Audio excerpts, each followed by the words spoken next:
stage, Jessica Norton! Yeah, Jess! Hi. Thank you guys. That was wonderful. I'm so honored to be here, and I'm really excited to share this with you. Let me begin by asking you a question. What do you think happens to the world when we decide on an individual level to practice self-love in an intentional way on a daily basis? Many people confuse self-love with selfishness. I'm here to tell you that is a lie. Everything stems from self-love. The friends you keep, the partner you have, the job you work, all of it. This is also true for every insecurity you possess, every jealous thought that you have, every needy expectation, all stemming from a lack of self-compassion or self-love.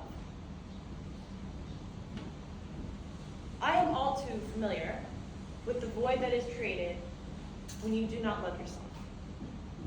Let me tell you a story about how my lack of self-love has impacted me.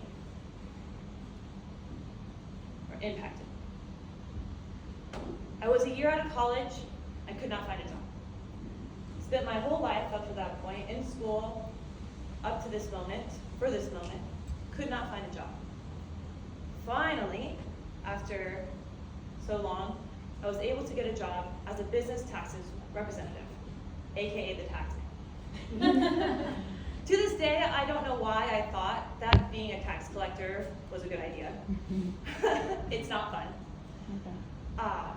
On top of that, but I was working 12-hour days. I was in traffic each way. I worked in a cubicle with no windows.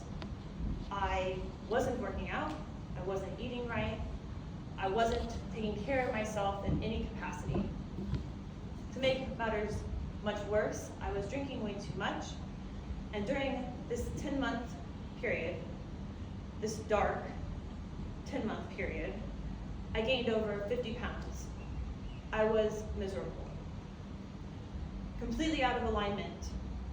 And in this depressed state, I would pull on everyone and everything. In an attempt to fill the void inside of me, I would seek out external things. I would look to, from drugs to alcohol, sex, then to I'd pull on my family or my boyfriend or my friends, wanting them to love me. And as I was sinking, I realized that the truth is, none of these things would fulfill me. I realized none of it would ever be enough. And in this dark place, I came to the realization that I was the only one who could save me. Nothing and no one else can do that. And it started, first and foremost, by loving myself. During that time, I was so lost. It wasn't until I started this simple self-love practice that I was eventually able to pull myself out of it and become a happy, healthy woman. And then as time went on, I became stronger and was able to incorporate other self-love techniques. But it all started with the simple act of telling myself, I love myself. Just saying those words, even when I didn't, especially when I didn't believe it, helped me begin the practice of growing to love myself. And I was able to quit my job. I broke up with my boyfriend at the time. I moved to San Diego. I lost the weight, and I became the happy, healthy woman I was always meant to be. And I always knew that I was. By doing this simple self-love practice, I was able to get extremely honest with myself. And in turn, I was able to take action. But it all started from changing the thought pattern. It all started with changing the belief. Okay, so you say, cool, Jess, I get it. You gotta love yourself. How exactly do you do that? Well, I'm here to tell you that there is a way. The very first step to loving yourself is stop listening to the negative voice inside your head. This voice is fueled by fear. It is driven by ego. It will work you up, keep you ruminating on the past, worried about the future, thinking about things that will never happen. It will spin you up and leave you broken. But the most critical thing that this voice does is it keeps you disconnected from the divine.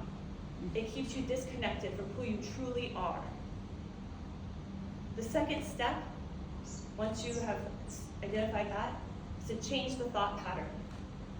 This can be done a number of ways. You can choose to do a gratitude list, or gratitude, or affirmations, something like the neurocycle, or something as simple as just saying, I love myself. Say it anytime you go into a negative space. Say it in the shower, say it on the way to work, when you're dropping off the kids, in your head. Say it till you believe it. And when you believe it, you will start acting in accordance with it. So now that you're on this self-love journey and you've identified the negative voice and you're not listening to it and you've started interrupting the thought pattern, the next step is to start asking yourself the hard questions. The real questions. Like, if I truly love myself, would I subject myself to X, Y, or Z? Would I subject myself to this relationship, to this negative thought pattern, to this addiction? Because only in that honesty can you truly be free. Only you can save you. And you already know what to do. You must look inward. You must love yourself. You must trust yourself. And then find peace in the discomfort. And know that you got you. The final part to fully, truly loving yourself is you must get comfortable being uncomfortable. Now that you have the answer, now that you've asked the hard question, and you've been honest with yourself, you must act. It is not enough to know what to do. You have to do it. Release the thing that is not serving you. Let it go. It's not helping you. And it's not going to be easy. It's not. It sucks.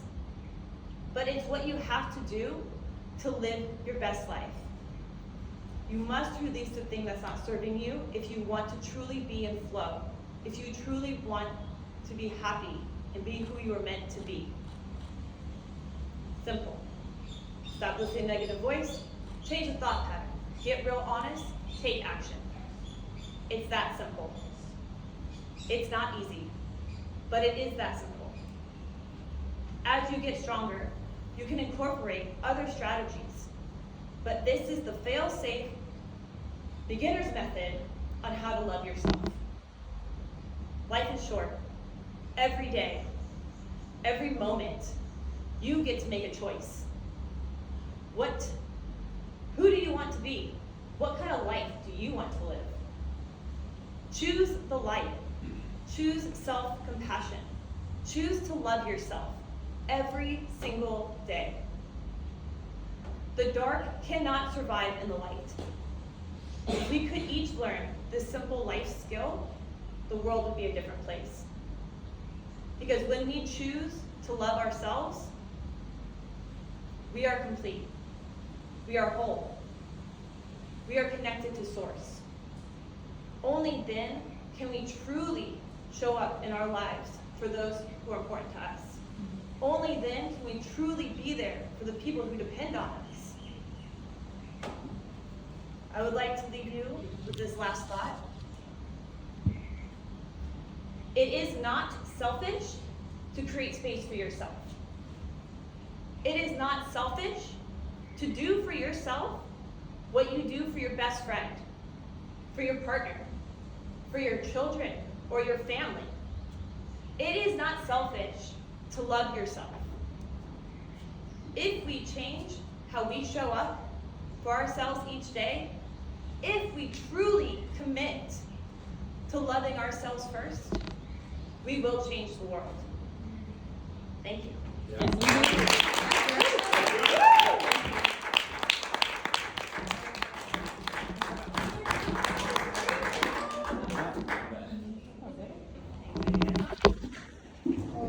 Wow, let's give it up You for did it. Kat.